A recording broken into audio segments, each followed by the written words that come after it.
Então, pessoal, vamos retomar aqui o vídeo onde a gente parou, né?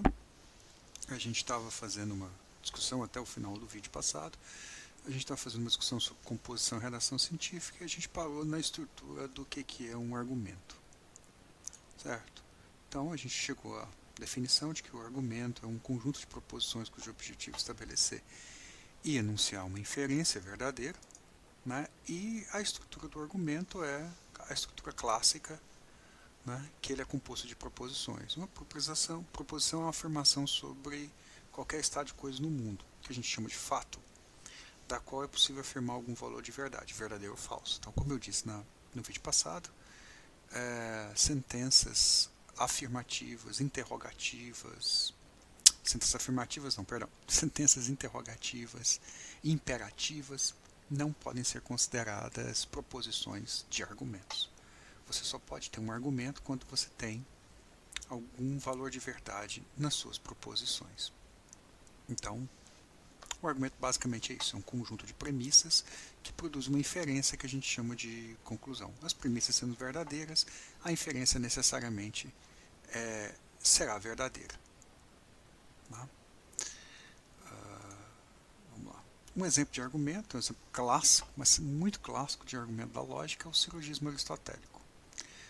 Esse silogismo é famoso, usado pelo Aristóteles, todos os homens são mortais, é uma proposição.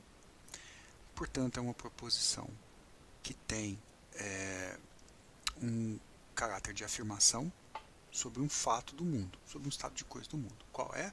É uma sentença afirmativa com um operador, um quantificador universal, todos, que faz uma afirmação.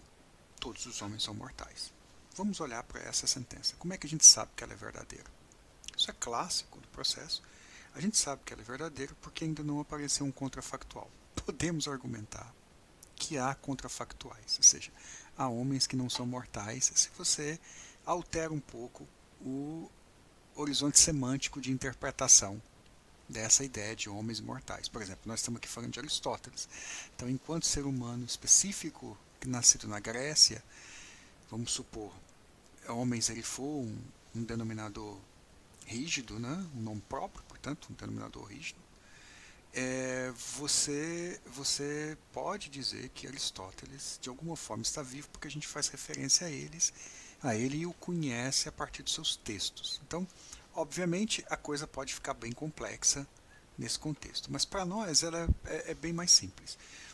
Todos os homens são mortais pode ser falsificado se apresentarem para nós um contrafactual, ou seja, um homem vivo, ou seja, que não morreu. Morte aqui é entendido no sentido biológico do termo. Vamos, né, estruturar no sentido do contexto. Isso vai acontecer nos seus artigos científicos porque o contexto é dado pela ciência na qual você está trabalhando.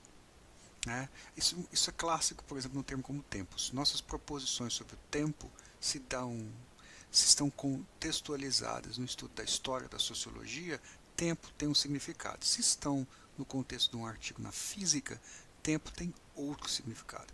Então a noção de tempo aí possui contextos distintos que são dados basicamente pela epistemologia da ciência com a qual a gente está trabalhando. Muito bem, Sócrates é homem. Nesse caso, nós estamos falando de Sócrates, ou Aristóteles falava de Sócrates como uma figura pública. Nós podemos substituir Sócrates por, vamos pegar aí, Sérgio Moro, ou Lula. Né? Lula é homem, Sérgio Moro é homem. No sentido estrito, que a palavra homem identifica uma diferença específica, né, de um determinado grupo de indivíduos. Então, há homens. Não se fala de sexualidade aqui nesse sentido.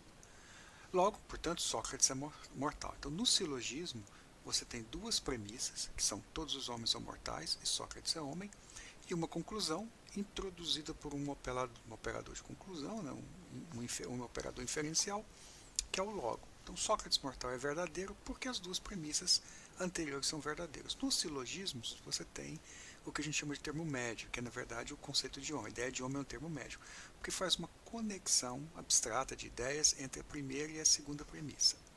Mas isso é só um exemplo do que é um argumento. Aqui você tem um argumento que você tem premissa e leva a conclusão. Geralmente, em redações científicas, o parágrafo se constitui num argumento e muito vai ser discutido sobre o contexto.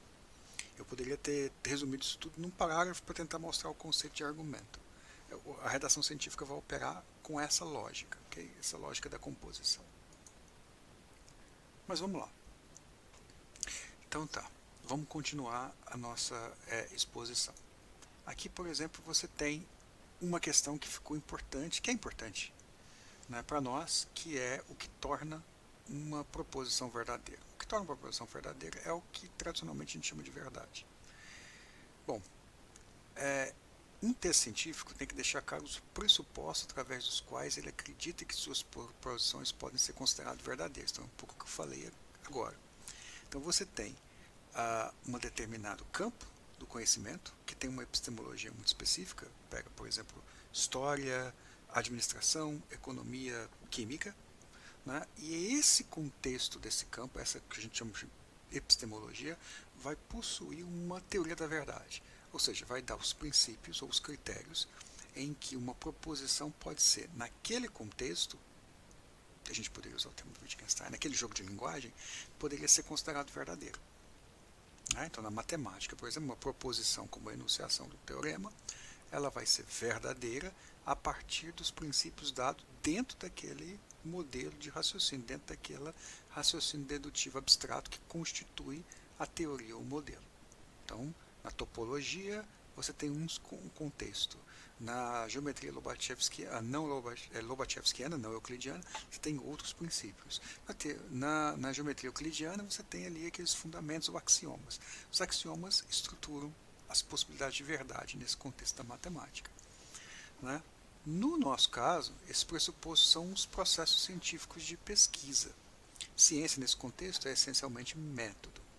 Então, veja, num método experimental ou verificacionista, você tem um princípio epistemológico que diz que é verdadeiro aquilo que eu consigo encontrar indícios ou evidências nos fenômenos de que o que eu estou falando tem contato com os fenômenos. E o que produz essa relação entre a proposição que eu enuncio e o fenômeno é a metodologia que eu uso para interrogar o fenômeno.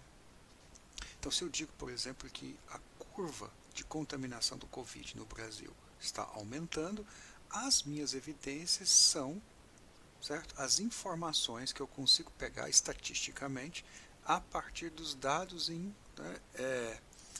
os dados que são enviados dos hospitais, do SUS e de todos o grupo de saúde que está trabalhando na epidemia, contra a epidemia do Covid, né? Trabalhando na epidemia do Covid. Então, veja, esses dados são o fenômeno que eu estou estudando. E ele vem até mim a partir de análises estatísticas que eu estabeleço. Então, nesse sentido, a metodologia da estatística me dá condições de dizer que a proposição que eu enuncio, que no caso foi que a curva de contaminação está aumentando, ela tem pretensão de verdade, ou seja, ela é verdadeira. Né? Então, basicamente, quando você for escrever um artigo científico, um texto TCC, uma tese, uma dissertação, você vai precisar formular argumentos e você vai ter que ter um capítulo metodológico mostrando por que as proposições que você enuncia têm pretensão de verdade. E a discussão metodológica vai estar associada à discussão epistemológica exatamente para debater o grau de verdade, né, o quão verdadeiro é, porque o conhecimento é sempre aproximativo, depois da estatística, experimento no campo da estatística, mas nas ciências sociais como tal, é um conhecimento aproximativo e ele vai ter graus de verdade. Esses graus vão sendo estabelecidos pela fidedignidade, confiança do método ou da aplicação do método ou do desenho do recorte do corpo de pesquisa. Então tudo isso vai ser discutido. Por quê? Porque num texto científico, moçada, as suas afirmações têm pretensão de verdade. Elas não são afirmações que são feitas de nada, de graça. Não é uma conversa de bar, não é um Twitter, não é um debate de rede social. Você tem afirmações que você tem pretensão de que elas sejam verdadeiras. E como você tem pretensão de que elas sejam verdadeiras, é preciso sustentar esse valor de verdade. A sustentação está essencialmente na metodologia que você usa, que possibilita um recorte de objetos. Certo? Isso é importante você ter em mente. Obviamente isso não esgota o problema da verdade. O problema da verdade é um problema filosófico, sim, milenar. Ele volta sempre Há problemas, há modos de você ficar basicamente um semestre tendo discussões sobre o problema da verdade. Mas quando você vai escrever um texto científico, o pressuposto é isso.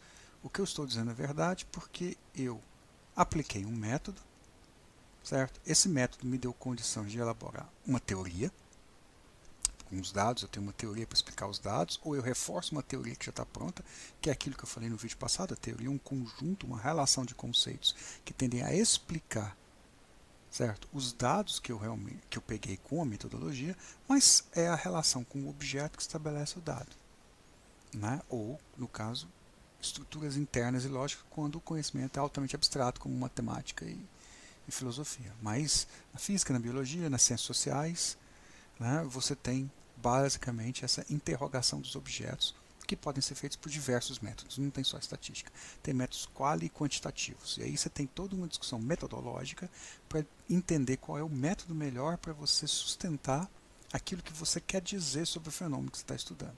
Mas isso não é um tema especificamente para redação, é anterior, é na elaboração dos projetos de pesquisa, então você tem que ter uma noção teórica e metodológica razoável do objeto, do campo que você está pesquisando, porque você vai desenvolver um projeto de pesquisa, e esse projeto de pesquisa vai conter uma hipótese, e essa hipótese vai guiar parte da interpretação dos dados. Mas na redação especificamente, todo esse processo já ocorreu. E a gente está pensando em quê? Em estratégias de organizar o conhecimento para apresentá-lo a outras pessoas. Certo? Como nossa área é a área das ciências sociais, ela tem algumas características mais específicas, né? E aí a gente tem que discutir um pouquinho da verdade nas ciências sociais, mas nada muito exaustivo nem muito profundo, né? Assim, novamente, você pode passar tempos e tempos, semestres e semestres, anos e cursos discutindo e debatendo isso. Mas, em geral, a verdade dessas proposições de ciências sociais tem graus de validade, certo? Muito específicos, né? E confiabilidade um tanto distintas da ciência da natureza. Há mais espaço para consensos construídos e menos espaço para verificabilidade positiva. O que eu quero dizer com isso? Certo? Basicamente, o que eu quero dizer com isso é que nas ciências humanas, o debate, a discussão e o consenso entre os pesquisadores, a partir de dados, obviamente, a partir da investigação dos objetos, tem mais espaço, tem mais força do que nas ciências da natureza. Embora a ciência da natureza tenha também, claramente, um consenso estruturado. Mas quando você tem uma investigação a dados, e esses dados apresentam evidências que interditam certas ideias, elas deixam de estar no âmbito do consenso. Aconteceu isso com as pesquisas do Watson Crick e contra o Linus Pauling na composição do DNA. Havia uma teoria de dupla hélice, uma teoria de tripla hélice. Esse debate foi resolvido pela proposição, pela investigação da teoria de dupla hélice, e aí a hipótese da tripla hélice foi abandonada. Em algumas ciências sociais isso é um pouco mais complexo, certo? Uma teoria sociológica, por exemplo, uma explicação sociológica como o populismo pode valer para um país, mas pode não valer para outro. Depende muito do caso em que você está estudando. Então, o populismo sempre volta, ele não pode ser totalmente refutado. Então, o debate entre as pessoas qualifica um pouco a verdade das ciências humanas.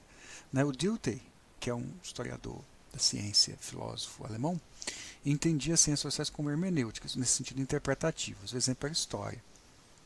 Operar interpretativamente não quer dizer ignorar ou negar dados estatísticos ou metodologias quantitativas.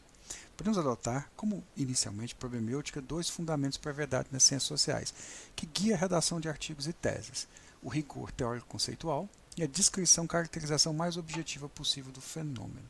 Então, como é que a gente vai tentar garantir, não tendo a capacidade de verificabilidade positiva das proposições que a gente faz, como, por exemplo, essa curva de infecções, de propagação do corona, que eu dei exemplo.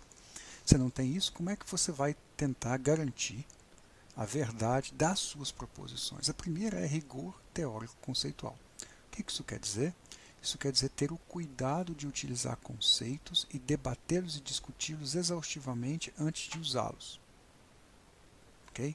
Ou seja, a rede de conceitos, a teoria que você vai fazer, você tem que discutir com clareza, discutir as suas falhas, os seus equívocos, os seus limites e a interpretação que você faz dela. É preciso ter um rigor conceitual. O conceito tem que ser usado sempre da mesma forma ou as suas variações têm que ser explicadas, certo? Do ponto de vista racional, tem que ser explicadas inclusive com sustentações metodológicas. Então você precisa ter rigor teórico-conceitual, especialmente nas ciências humanas. E a segunda seria a descrição e caracterização mais objetiva possível do fenômeno, ou seja, uma consistência metodológica a melhor possível para o fenômeno que você está estudando, a melhor possível. A melhor que você pode encontrar dentro daquele campo. Então, numa discussão científica, num trabalho científico, o rigor teórico-conceitual e a caracterização objetiva, mais objetiva possível do fenômeno a partir do uso claro, discutido, exaustivo, conscientemente pensado da metodologia. Isso vai dar às suas proposições maior valor de verdade, maior grau de verdade.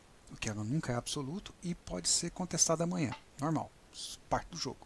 Mas você precisa garantir isso. E esses dois princípios são o que mais, o melhor orienta esse trabalho nas ciências humanas. Certo? Bom, então como é que você constrói um argumento? Né? Vamos lá. Eu vou apresentar o modelo do Toulmin, que é um bom modelo, é um ótimo modelo. Está no livro Arte da Pesquisa, eu gosto de falar com o modelo, é um modelo inicial muito bom para a gente pensar isso. Certo? Toda proposição de um artigo científico ou de uma tese, ela tem a estrutura, que é essa estrutura dupla que vocês estão vendo aí. Que estrutura é essa? É essa estrutura da afirmação e da evidência. Veja, toda afirmação que você faz no contexto do seu texto tem que ser acompanhada de uma evidência. Essa evidência não precisa ser uma evidência, ela tem que ser metodologicamente sustentada, mas ela não precisa ser uma evidência, por exemplo, como estatística, ou uma pesquisa etnográfica, um caderno etnográfico, ou uma entrevista, ou uma observação participante. Ela não precisa ser isso, assim, ela tem que ser, pode ser um outro texto. Eu posso dizer, Aristóteles disse isso, Aristóteles disse que a filosofia é a mais inútil de todas as artes, mas a maior delas todas. Como é que eu apresento uma evidência disso? Então eu vou lá na metafísica e coloco na metafísica, livro alfa, página tal, tal, eu dou a anotação, para que quem queira ver, veja lá que Aristóteles escreveu isso. Então, para cada afirmação, eu tenho que apresentar uma evidência. Isso é do seu sentido mais simples. Certo? Muito bem. O que conecta uma afirmação a uma evidência é o fundamento. Geralmente, o fundamento se estabelece no contexto, no horizonte das teorias.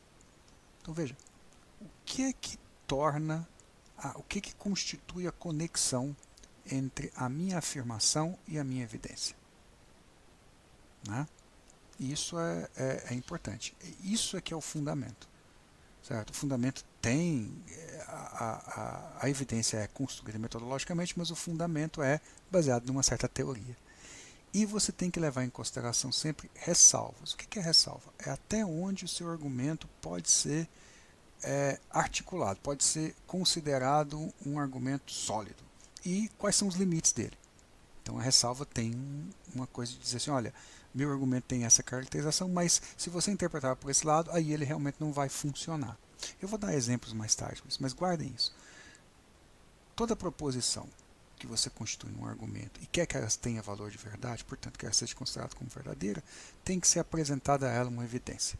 Essa evidência, certo, tem que estar conectada à afirmação. Essa conexão depende do fundamento com o qual você está trabalhando. Certo? E você tem que adiantar as ressalvas. Você tem que pensar, por exemplo, se proteger das críticas que podem aparecer à construção argumentativa que você está falando. Eu vou dar alguns exemplos aqui. Certo? Mas primeiro vamos pegar o modelo do... Porque assim, esse modelo do Toulmin foi simplificado pelo Wayne Booth no livro Arte da Pesquisa. Eu estou usando ele como referência. Então a afirmação é a proposição em si. Certo? A evidência é a descrição ou citação, o resultado de pesquisa que dá suporte à afirmação. O fundamento é a teoria, o cânone, que dá suporte à conexão entre a afirmação e a evidência. E as ressalvas são as possíveis objeções ou exceções ao que foi afirmado. Né?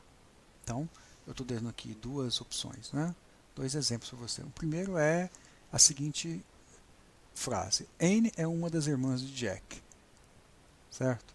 Então Anne tem agora cabelo ruivo. Então a proposição é: Anne é uma das irmãs de Jack, né? E aí você vai dar o quê? O fundamento da conexão de que ela tem cabelo, porque a irmã do Jack, ela tem cabelo ruivo, certo? Então, já que pode-se considerar que qualquer irmã de Jack tem cabelo ruivo, por conta do fato de que foi observado anteriormente que todas as suas irmãs têm cabelo ruivo, veja que aqui tem a estrutura metodológica e teórica, assim presumivelmente, portanto tem sempre que fazer uma ressalva, a menos que tenha tingido, ficado grisalha ou perdido o cabelo.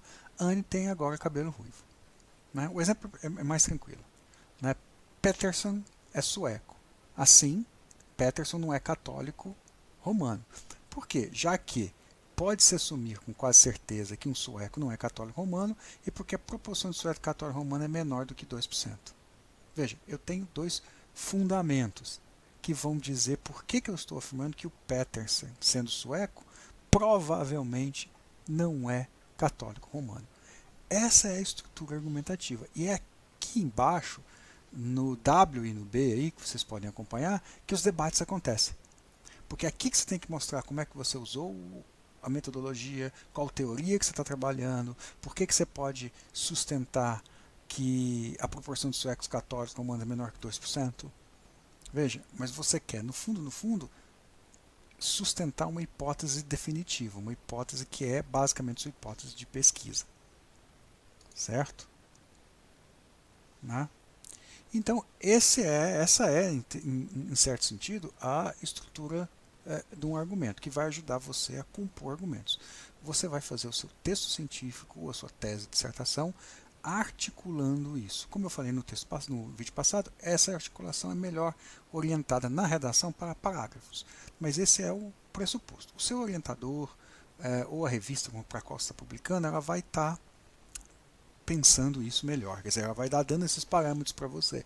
Vai ter os debates teóricos, debates metodológicos, você vai a campo, aí tem problema, tem que refazer. É o trabalho efetivo mesmo da pesquisa, tá nesses âmbitos, para construir as fundamentações para as proposições que você pressupõe como verdadeiras ou para o conhecimento. Isso tudo porque em ciência a gente quer falar uma coisa que seja verdade. A gente está querendo sair da doxa, a gente está querendo sair da opinião simples, meramente dada. Você quer ter uma opinião fundamentada. É isso que separa, por exemplo, uma afirmação leve, livre de um não especialista e a afirmação de um cientista. É que a afirmação do cientista, em princípio, desde que seja um texto científico de sustentação, ela passou por todos esses processos para ser verificada, para ser emitida. E nós, por exemplo, falamos qualquer coisa porque a gente tem essa característica do nosso trabalho de discurso. Isso não é ruim, não. Ainda bem que a gente é capaz de falar qualquer coisa, porque senão seria muito chato se a gente tivesse fundamentação científica necessária para tudo que a gente fala. Mas aí, certo? É crença, não é conhecimento. Há uma diferença aí. Há vários tipos de conhecimento, mas aí não é conhecimento científico. O conhecimento científico precisa dessas etapas, né? Bom, sim. E como é que a gente escreve? Certo? Basicamente eu vou dar uma estrutura. Há várias estruturas de artigos, mas essa é uma estrutura mais canônica aí. Que é o quê? É produzir uma introdução, depois dá o estado da arte, da teoria, do que está sendo pesquisado naquela área. Você faz uma caracterização inicial do que seria a sua pesquisa, você apresenta a prova, portanto as evidências e a coisa, você discute as refutações, você conclui. Esse é um texto. É uma estrutura de texto que é bem canônica e que pode ser usada para várias revistas se você quiser.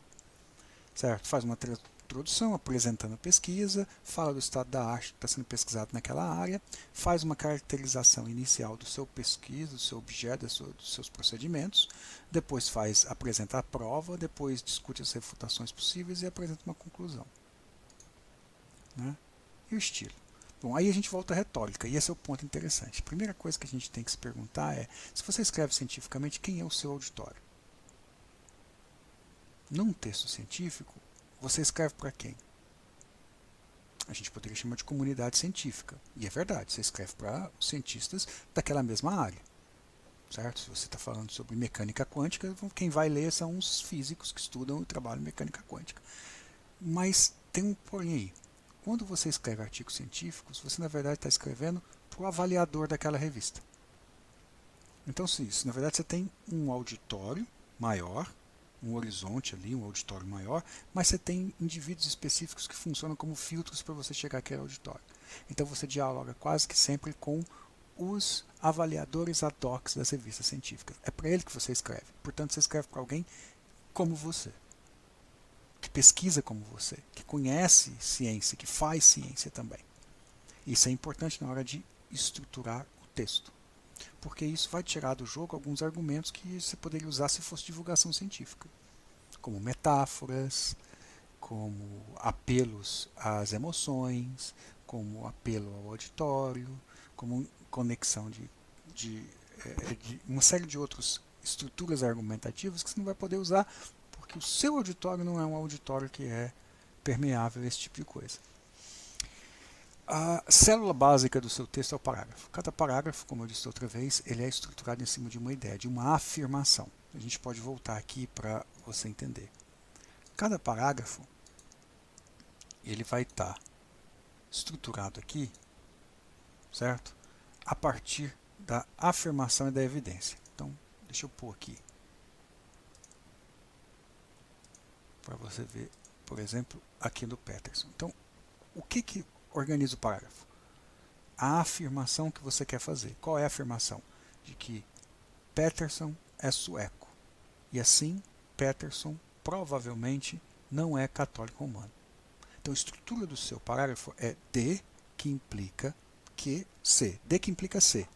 Com que aí funcionam como quase, certamente, como, né, a ressalva. É isso que você quer. Só que para você poder sustentar isso, você vai ter que entrar com a discussão dos fundamentos, com W e B. E para você fazer W e B, você vai desenvolver isso num parágrafo. Então, todo parágrafo é a construção de uma ideia com começo, meio e fim. Isso é clássico na redação em língua portuguesa. Mas é isso, é um parágrafo, com começo, meio e fim. Certo? Então, todo parágrafo começa enunciando a ideia. Você pode, em ciências sociais especialmente, fazer o contrário. Discutir todo o W, todo o B, para depois enunciar o D implica C. Okay? Aí é partir por quase certamente. Mas, essencialmente, o parágrafo se organiza em torno de D, que implica C. Okay? E isso é de fato importante. Isso é de fato muito importante. Certo? Beleza. A expressão do pensamento do autor. Então, o que tem que estar no seu texto é o desenvolvimento do seu pensamento. É isso. Basicamente, o texto é a expressão do seu pensamento a partir do que você fez na pesquisa e a partir do que você encontrou. Então, é como se você pensasse por escrito. Né? Então, essa é uma grande dificuldade da redação, do estilo, porque a gente tem que encontrar o estilo de pensamento, como é que a gente costuma pensar, como é que a gente faz as associações, como é que a gente constrói os nossos argumentos internamente, pensando por nós mesmos. Né? E isso produz um encadeamento de ideias. O encadeamento de ideias corresponde ao autor. Então você tem autores que têm pensamentos distintos. Se você pega um autor como Kant, por exemplo, você vai ver que ele produz um encadeamento de ideias de um certo estilo. Wittgenstein faz de outro jeito. Nietzsche faz de um jeito totalmente diferente. Heidegger, então, tem aquelas convulsões todas. Então, esse encadeamento de ideia vai estruturar a expressão do seu pensamento. É isso que é o estilo de cada filósofo, de cada pensador. A estruturação desse pensamento dele. Você tem que fazer várias revisões, um texto nunca sai bem, inclusive textos em revistas científicas são negados, e o debate entre você e o avaliador é um bom debate. Não imagina que você tem um texto ruim porque ele inicialmente não foi aceito. Isso faz parte do jogo, é normal, certo? E você tem algumas figuras de discurso, você tem que ter muito cuidado com essas figuras de discurso. Por isso que você vai. Há um elemento retórico no estilo do texto que você apresenta, embora o núcleo seja lógico. Ele precisa ser lógico epistêmico, o núcleo. Né? Mas há a possibilidade de articular figuras de discurso, desde que as figuras de discurso não vão ferir, certo? Com raciocínios equivocados ou mesmo beirando falacioso, certo? O contexto central do núcleo lógico do seu texto, certo? Nós estamos chegando aqui perto dos 30 minutos, mas isso é basicamente o que eu queria dizer com argumentação, esse texto e o outro. Vocês veem que esse vídeo ficou maior. Ele ficou maior porque agora eu consegui um jeito de fazê-lo ficar maior, inclusive usando o Prezi. O que eu preciso agora é melhorar a câmera e tal, ou a iluminação. Mas de qualquer forma, pessoal, esses são os dois textos que caracterizam a composição e redação científica. Qualquer coisa vocês façam perguntas aí no canal. De qualquer forma, muito obrigado e até o próximo vídeo.